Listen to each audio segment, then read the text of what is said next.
ప్రత్యూష, ఏంటి డిన్నర్ ఇవాళ? Surprise. Surprise అనకే, భయం వేస్తుంది నాకు.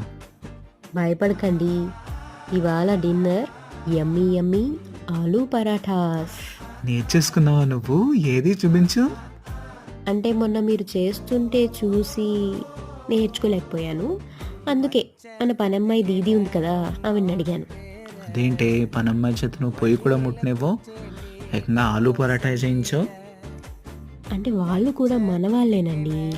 వాళ్ళు కూడా మన వాళ్ళేనా? అర్థం కాల. అవును, వాళ్ళు కూడా మన వాళ్ళే. వాళ్ళు నేపాలీస్ కదే. నేపాల్లో మన వాళ్ళు. ఆ? తినండి. సబ్స్క్రైబ్ చేసి